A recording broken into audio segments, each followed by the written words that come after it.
గీ రంగనాథ్ చెప్పిండు, రంగనాథ్ చెప్తాడు, రంగనాథ్ ఏదైనా చెప్తాడు. ఇప్పుడు మీరు అన్నారు పర్మిషన్స్ వచ్చిన తర్వాత ఇదంతా ఏందని మాట్లాడుతున్నారు. ఇదే రంగనాథ్ అన్ని permission, HMDA permission, irrigation permission, అన్ని పర్మిషన్లు అందరికి వచ్చిన తర్వాత కూడా కొన్ని పోయి ఊలగొట్టిండు కదా. ఆ పర్మిషన్లు దొంగ పైసలు తీసుకోనో మేనేజ్ చేసో పర్మిషన్ తెచ్చుకున్నారనే కదా ఆయన పోయి ఊలగొట్టింది.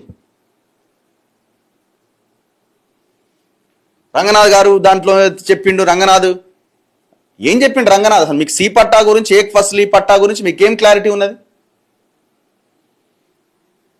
పబ్లిక్ డొమైన్ చూస్తే వారు క్లియర్ గా చెప్పారు. సిక్కం కి సంబంధించినటువంటి ఏదైతే సంబంధిత భూమి ఉంటుందో అది కన్స్ట్రక్షన్, దాంట్లో ఎటువంటి కన్స్ట్రక్షన్ చేయడానికి అంటే ఎటువంటి కమర్షియల్ కన్స్ట్రక్షన్స్ చేయకూడదు, కానీ అగ్రికల్చరల్ పర్పస్ కి ఆ ల్యాండ్ వాడుకోవచ్చు అనేది గవర్నమెంట్ లోనే, చట్టంలోనే, జీవో నెంబర్ 168 లో రూల్ పొజిషన్ లో, రూల్ బుక్ లో చెప్పబడింది. అది విమర్శించే ముందు ఒకసారి చూసుకుంటే బాగుంటుంది. ఇంకొక విషయం ఏంటంటే ఆయన ఏమంటారంటే వీళ్ళు ఏం చేయాలా? ఇప్పుడు అది సి పట్టా వ్యవసాయం చేసుకోవడానికి అవకాశం ఉంది, అదే పవన్ కళ్యాణ్ కొన్నాడు, చూపించండి మరి డాక్యుమెంట్స్. అది సి పట్టా, ఏక్ ఫస్లీ పట్టా వాళ్ళ దగ్గర నుంచి కొనుగోలు చేసిన మీరు డాక్యుమెంట్స్ చూపించండి కదా. మరి ఆ డాక్యుమెంట్స్ ఎందుకు చూపించలే మీరు?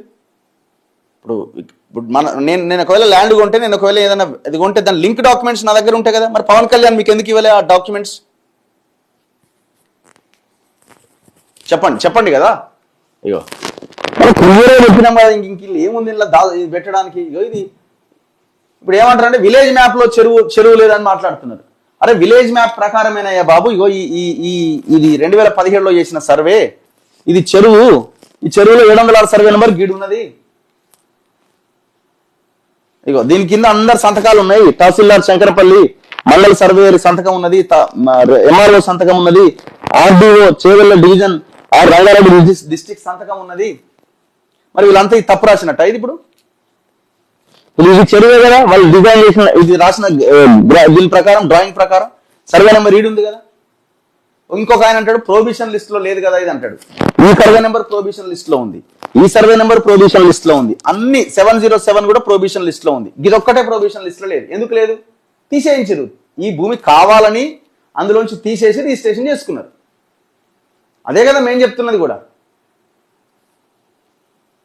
ఇది హెచ్ఎండిఏ ఎటుబాయ్ అయ్యో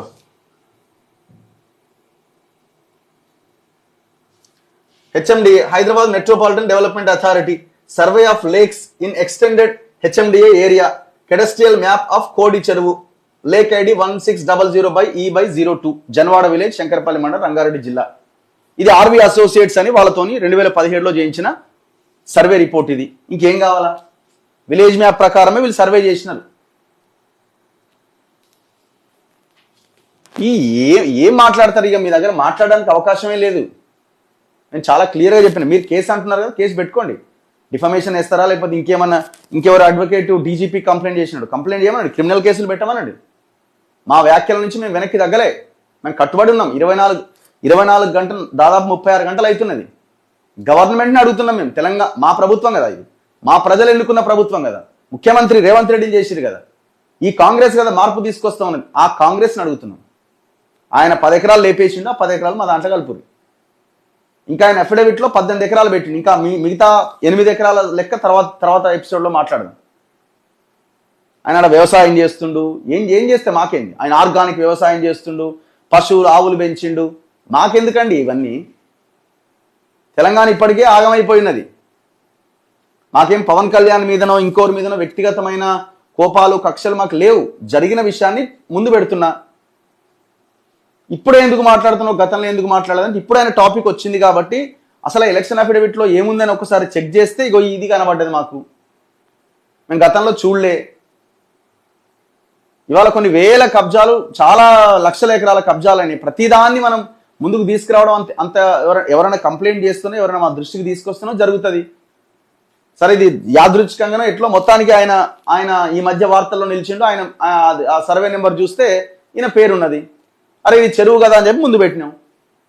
అవునా కాదా, ఇది తప్పు జరిగిందా లేదా అని చూడండి తప్ప ఇది అట్లా ఈయన మీద అట్లా చేసిరు, ఇట్లా చేసి ఇవన్నీ మీకు ఎందుకు? కేసు పెట్టండి, కేసు పెడితే ఇంకా ఇంకా ఇంకా వాస్తవాలు బయటకు వస్తాయి. ఎందుకంటే దాని మీద చర్చ ముందుకెళ్తుంది. మీరు ఎప్పుడైతే కేసు పెడతారో దాని మీద నేను కొట్లాడుతుంటా, మీరు కొట్లాడుతుంటారు, కోర్టు పరిధిలో ఉంటుంది. సో డిస్కషన్ ఎప్పటికీ లైవ్లో ఉంటుంది. సో అది లైవ్లో ఉండాలని నేను కోరుకుంటున్నా.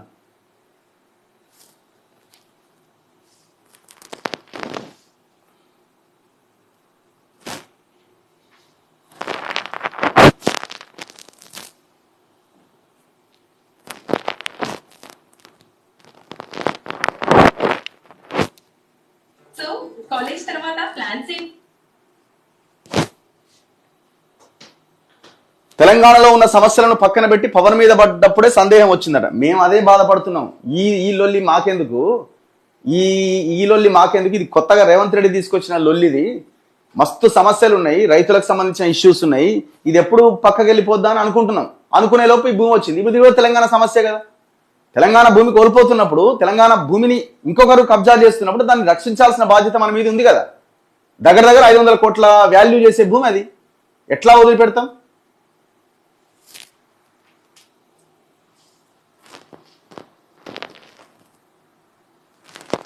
అన్ని బూతులు మొత్తం ఇది మొత్తం దిగింది ఇళ్ళకి. ఇక ఇదే సాగర్ సాహితీ ఏందో.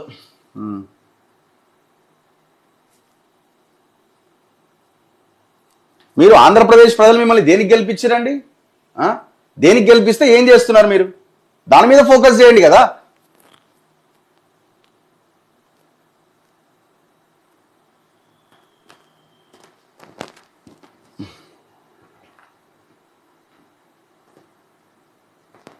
నేను అదే అడుగుతున్నా, పక్కన ఉన్న అన్ని ప్రోబిటెడ్ లిస్ట్ లో ఉన్నప్పుడు అదొక్కటే భూమి ప్రోబిటెడ్ లిస్ట్ నుంచి బయటకు ఎందుకు వచ్చింది?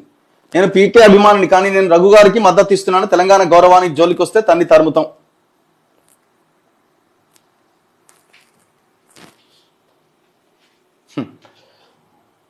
కూటమి ఎక్కడ తెలంగాణలో పోటీ చేస్తుంది అని జగన్ కేసీఆర్ దగ్గర డబ్బులు తీసుకొని ఇష్టం వచ్చినట్టుగా మాట్లాడి ఇప్పుడు తెలంగాణ సెంటిమెంట్ని రెచ్చగొడుతున్నాం. అరే డబ్బులు ఎవరు ఇచ్చినారో, ఏడిచ్చినారో, అకౌంట్ ట్రాన్సాక్షనా, లిక్విడ్ క్యాష్ ఇచ్చిర్రా, ఎక్కడిచ్చిరు, ఎవడు కలిసిండు జర చెప్పొచ్చు కదా. వ్యవస్థ నడపడానికి మాకు కూడా చాలా ఇబ్బంది ఉంది. ఇవ్వమనండి, జనం పైసలే కదా, వాళ్ళు కూడా దోషిందే కదా. మరి ఏమన్నా ఇస్తారేమో అడగండి.